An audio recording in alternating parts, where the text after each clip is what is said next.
what I want to talk about is Agile methodology or techniques in machine learning. So first of all, let me do a little introduction about Sama. And yeah, we used to be called Sama Source. We renamed recently to Sama. You can find it at sama.com, actually. And we're specialized in annotation, in data annotation, specifically for the computer vision industry.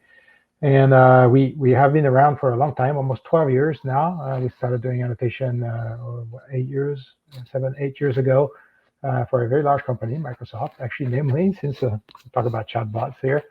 Yeah, we've been doing this for about a quarter of all Fortune 50 company. So we have our company was built on a nonprofit basis with a strong mission, strong social mission, to really take people out of poverty and pay them a living wage. So our workforce is located in Africa, in East Africa, so in Nairobi and Uganda, so Kenya and Uganda. And we annotate millions of images and videos and 3D LiDAR content every day. So we've learned a few things throughout all these years of working with the machine learning industry, working with our customers, building successful model. And I want to share a little bit of that with you today. So really what I focused on here is I want to focus about using techniques that allow you to evolve with the problem you're trying to solve. So first, I'll start with a little quiz, which if we would be in person, we would have an interesting conversation, but being remote, I won't see your answer, but I can imagine what it could be. So first of all, ask yourself, name a computer vision project or product that you've used in the last week. And I think some of you would say my phone, right? Or, your face recognition. If you're using Zoom, like the background might be using some AI, or you can add a little mustache, a little hat and everything. So yeah, these are using AI. You may have a self-driving car, or you may have used the ADAS system from Tesla and others, which might be using cameras with some form of computer vision. But in the big scheme of things, if you look at it, most of us actually would not really use much computer vision products every day, right? It's surprising considering the trillions of dollars that have been poured into that technology to not have more products. And really, the question there is, why is this? Why are we not seeing more products? Well, the reality of all this is about 80% of all AI projects fail. And it's just a sober reality. And really, 80% of all AI projects fails, and 9 out of 10 fail due to data. That's the number one problem in data science and developing, training these models. We don't have enough data. And even if you have the raw data, they're not annotated. And if they are annotated, sometimes they're not annotated in a way that leads to a positive model. And this is an incredibly hard problem to solve. So let's look at it a little bit closer. Why are we having these issues? So we've worked with our customers for as I mentioned, many years, and there's really 3 metrics there that are really defining for the success of a project. Number one, the first one is 90% of rework, so where we have to reprocess the data and re-annotate them while you're training a machine learning model, is traced back to annotation gaps. They actually are a miscommunication between what the customer wants and what's being communicated to the agents, what the agents deliver or the annotators deliver back to you. And often this is due to sort of misunderstanding or miscommunication, or just not knowing at all exactly how to handle the problem. About less than 2% of project rework is due to annotator misses. It's actually not that the quality of annotation is bad often enough when you work with a reputable annotation company. It's actually much more about the annotation gaps, the communication of the annotation, than it is about the quality of the annotator himself.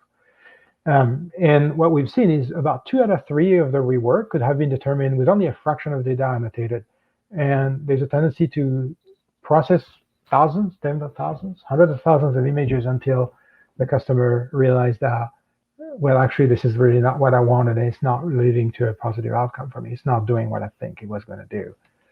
And really, with the 3 metrics, you realize that actually the core of the problem is a communication of annotation instructions between the customer and the annotation company, the provider. So what I want to go through here is your typical process of a successful development of model, right? So you start early on with what I call the prototype model. It generally comes in a form of a request, and a problem to solve. You have some seed data, you'll see on the top row here, prototype model. You have some seed data, and you're starting experimenting internally. You do your own annotation. Sometimes you have maybe a small group that does annotation for you. And you're trying things until you get a sign or some positive outcome of the work that we're doing. This is where you have a prototype at this point. It works on a finite number of contexts, of data. It really solves only one problem. It's very narrow, but it shows signs of life. Right? It's actually working. And you do this in a loop until it does. Often enough, you do get to a point where you get something that actually works. Now, what you're seeing in red here is a difficult transition to the next phase, which is what I call the production model. It is really taking that prototype that you have in your lab, in your environment, and you're now trying to scale it to be more broad, to handle more use cases in a way that eventually you're hoping to deploy it into actually a live application. So if you worked on your prototype and you got a pretty good idea of what needs to be annotated, you communicate these annotation instructions to a provider while you're using a provider, because you may have millions of data to process, or images or videos to process. And you go in loops there. You start annotating that content, and you're refining these instructions to address the different issues that you may have. Like, for example, you didn't think about light snow conditions, or you didn't think about.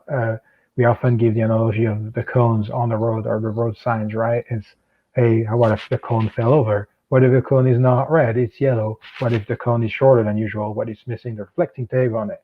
So there's all these conditions that you didn't think about that sort of pop up.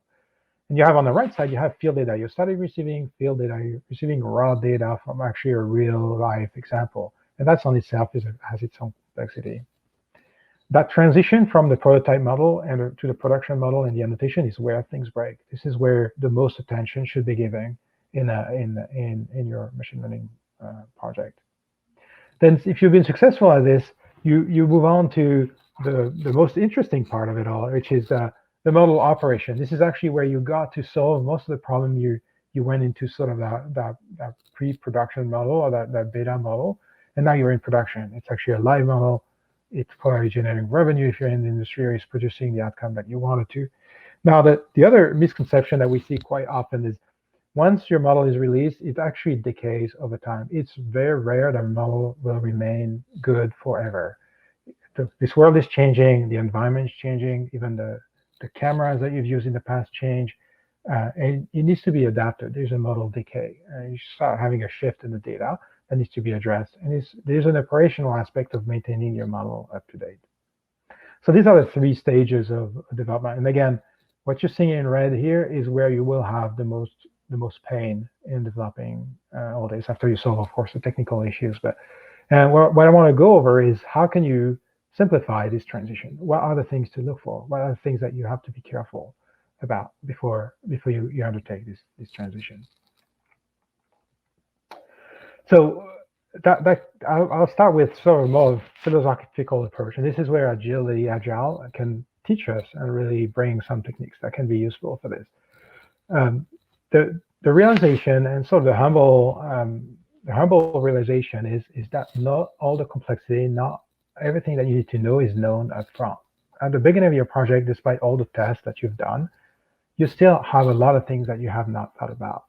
And that's approaching these annotation instructions and the annotation processes with that in mind is actually a very important phase, because it opens the door, it leaves the door open for changes and rapid agile changes to the way you're approaching the problem. The annotation evolves as the knowledge improves. It's a role we're seeing everywhere. There has not been any exception to that ever.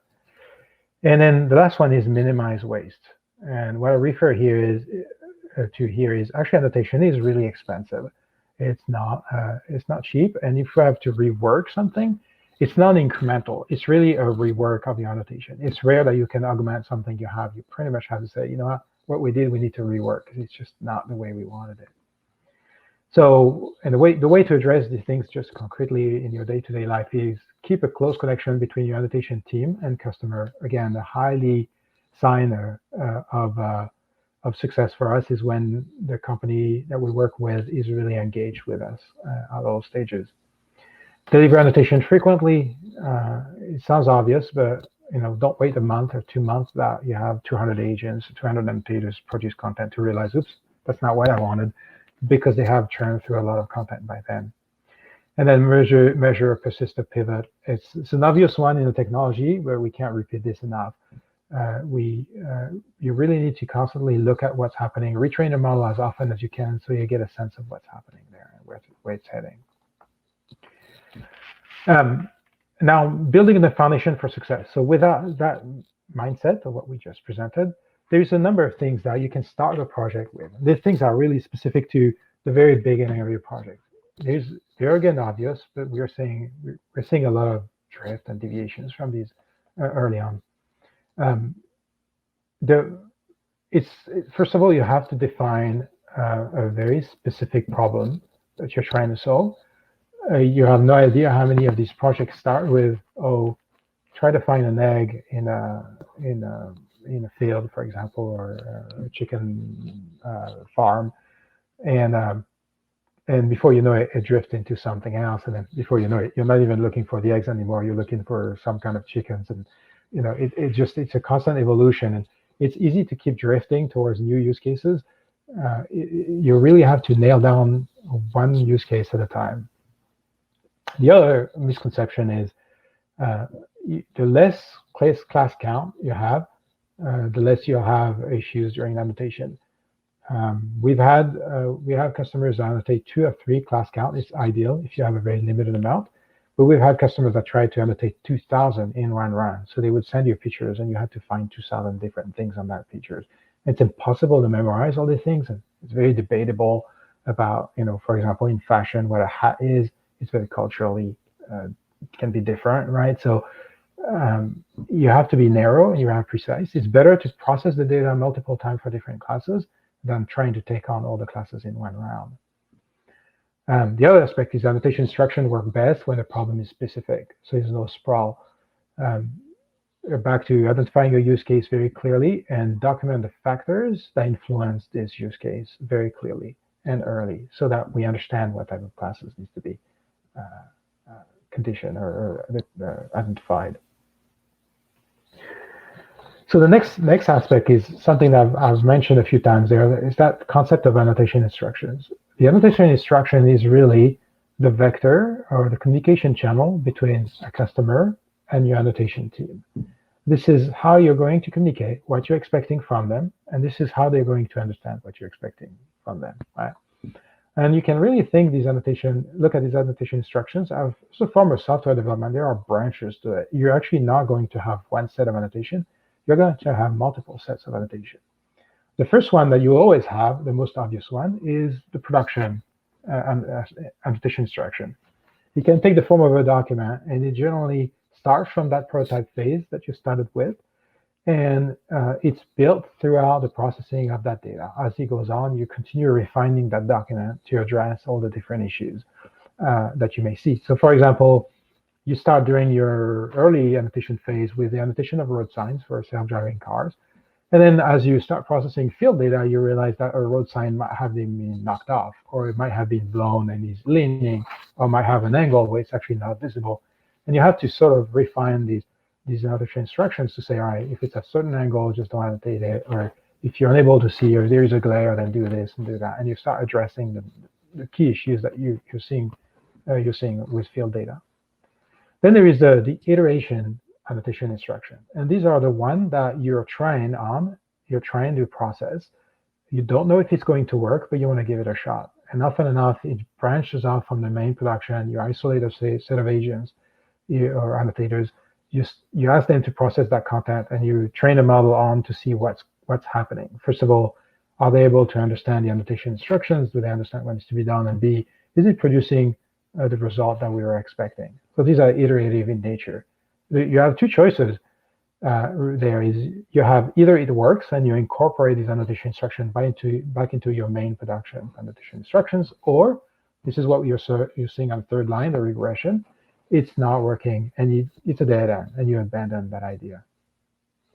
And there's a 4th type of annotation instruction, and these tend to come later into your annotation lifecycle, when you're really getting close to going to production, or after you've gone to production and you're now live with it.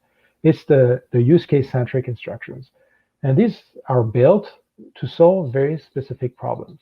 So, for example, if you're again on self-driving cars, you're getting down the road, and the road it's uncertain where the main road is. It's not very clear. Sometimes you've seen that in urban scenes, but you have to deal with a problem, right? It's something you need to solve for.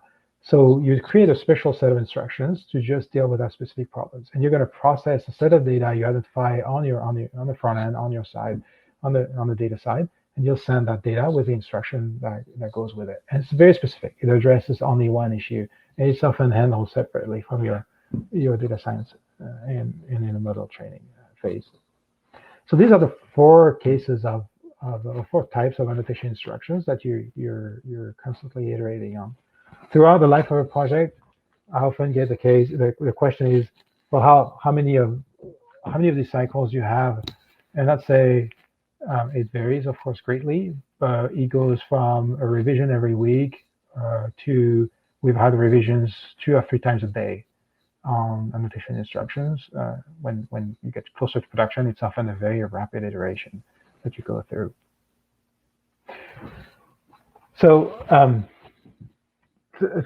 once you've had these annotation instruction or this conversation about annotation instructions, that procedure in place internally, now it comes the time to actually socialize it with the annotation team. Right? Sending a document is not everything. There has to be a review of that document.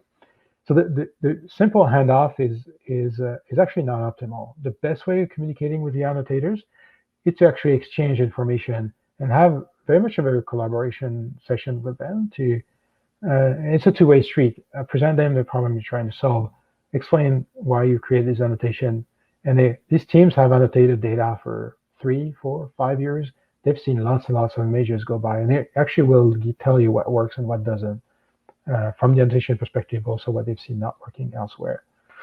So there's as much value in that feedback from your annotators than there is about actually working on defining these annotation instructions.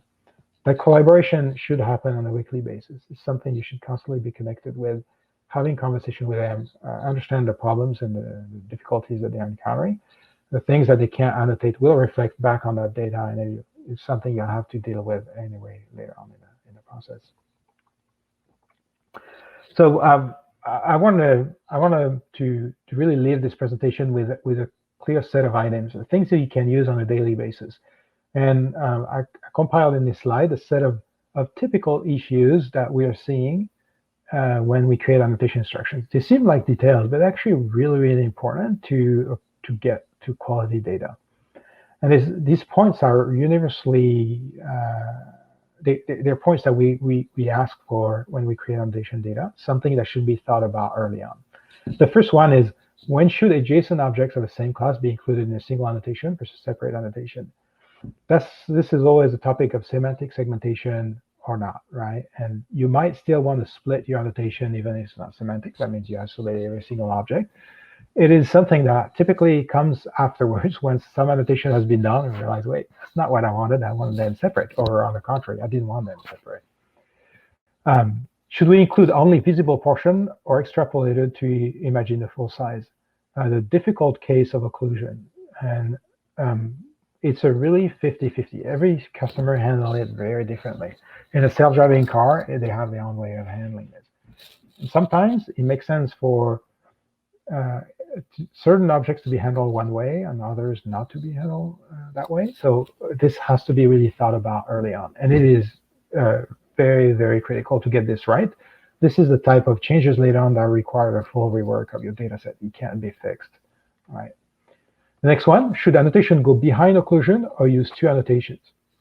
So do you want to show the part is occluded or not? That too is, that's again that realm of occlusion, the handling of occlusions. Should we include extremities? And I give you an example. If you have a car, do you include antenna or not? Do you include any protruding part on that car? Let's say if there's a pickup truck and he's carrying something and it sticks out in the back. Do you want it or do you don't want it? Is it part of the car or not? That's really important to determine that and have that conversation with the agents and the annotators about what they actually see working the most. And then nuance around when we should ignore versus annotate an object. So, for example, it can be the position in the scene of a particular object, of a person. If you're annotating someone's facial expression, for example, then if that person is not observing an object or not looking at what you want them to look at, perhaps it doesn't make sense to annotate. So you really have to be specific about the scene and what you're trying to annotate. Where are they located? So an obvious one is sometimes you're driving on a road and you have a bus stop on the side of the road, and these are obviously, they could be pedestrians, right? They actually are called VRUs. They're vulnerable, I guess, people, right? They can be hit by the car, but sometimes you also have a barrier, and then you have maybe train tracks, and then on the far back there, you're going to see maybe a trolley stop or a subway stop, right? Like a place for a rail system.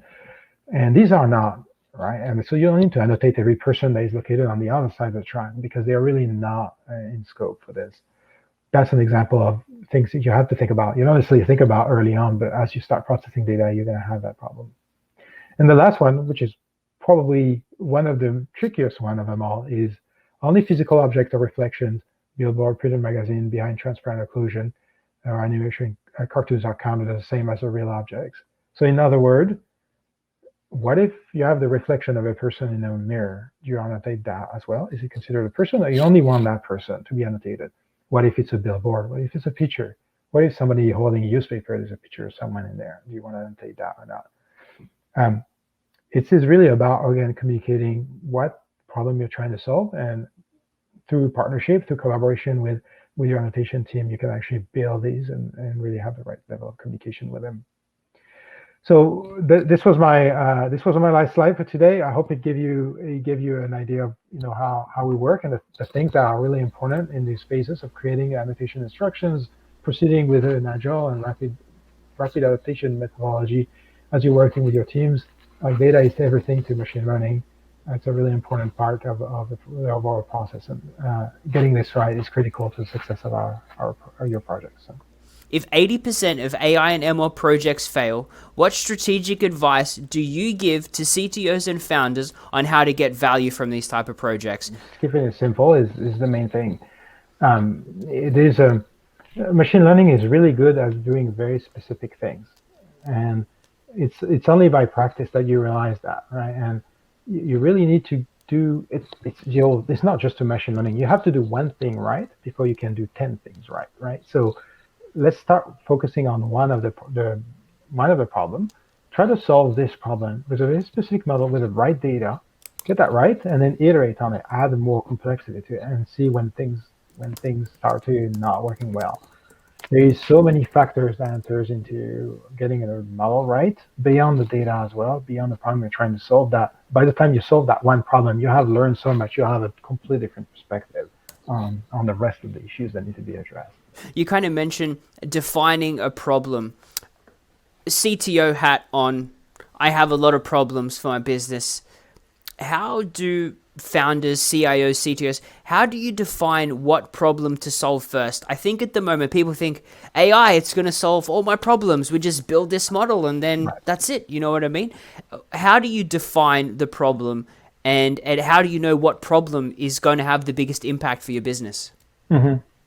Well, and so there's general strategic direction for the company, right? As a CTO, you set a vision for a company, and that's the broader problem to solve, right?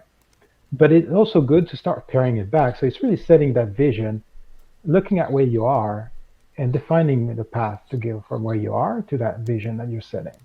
And that first project that you start with, it might not be the most impactful, but you have to show success. You have to be able to solve one of the problems. So I would say, start with the problem that you think has the most likely, the best chance of being solved with machine learning.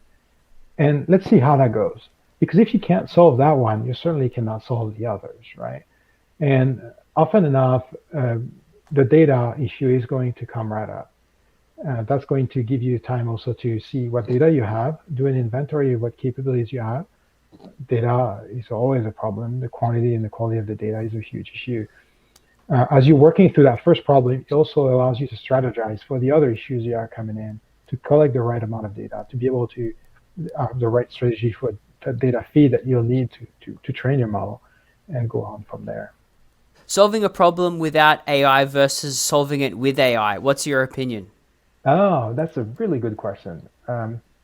Yeah, it's really about being deterministic, right? So if you have a way to solve through standard logic a problem, by all means, code your way through it before you go to machine learning. Actually, machine learning is very inefficient in terms of training, the time spent to get into work.